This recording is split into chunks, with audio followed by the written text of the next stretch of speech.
Now we move to what we call the head types. We were with the heart types, and their issues were around worth and shame and how to strategize around not feeling worth and shame.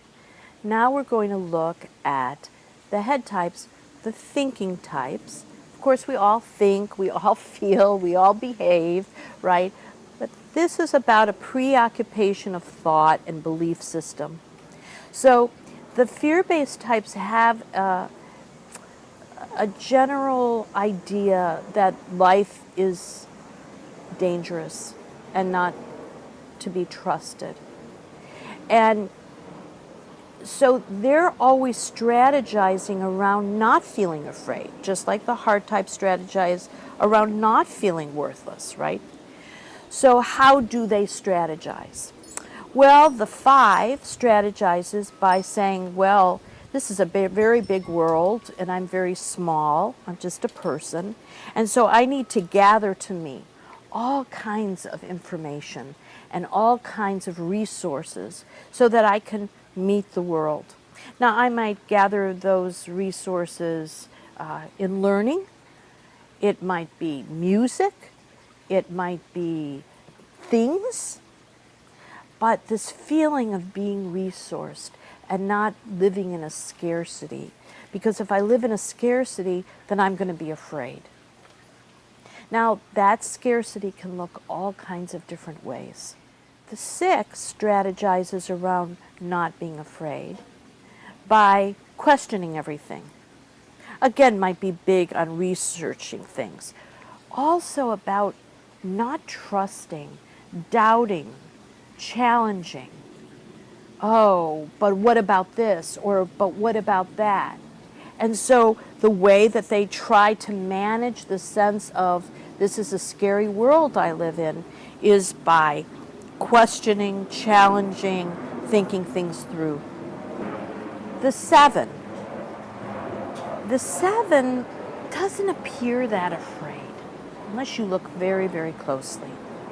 And what they're kind of afraid of ultimately is that death is going to come too soon. That they're not going to have every chance, every opportunity to do everything they possibly can do in this lifetime.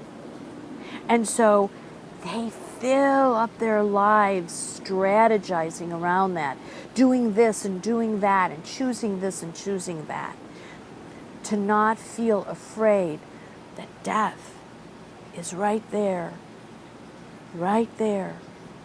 And they don't want to say, oh my God, I died and I missed out on something, anything. Now we can see, just with as with the heart types, that these strategies are like a Band-Aid in a way. They kind of work and they kind of don't work. Because though resourcing ourselves is a wonderful thing to do, if we're preoccupied with resourcing and hoarding feelings, things, ideas, we've created a world for ourselves that is kind of dangerous in itself, really. It doesn't make it easy to relate to people. It doesn't make it easy to reveal ourselves and be open. It has a cost. Each of these strategies have a cost. And the 6, oh my gosh, if I am constantly questioning everything and feeling doubt in every moment, how do I create any kind of security for myself? Very hard to move forward. Very hard to make a decision, right? Because everything's got a but. Everything's got something that's bringing doubt into the picture. Everything's bringing a worst case scenario into the picture. And so in a way, my strategy, once again, is limiting myself in terms of maybe really achieving security or some semblance of that, because I get stuck and I can't move forward and I can't take action. And action might be exactly what I need in this moment. to have a sense of feeling safe and secure. And the 7, what about that strategy? Oh man, I get so scattered. I'm always in a state of, again, making a decision because, I've got this potpourri of everything I could choose and I want to do it all, but I can't do it all.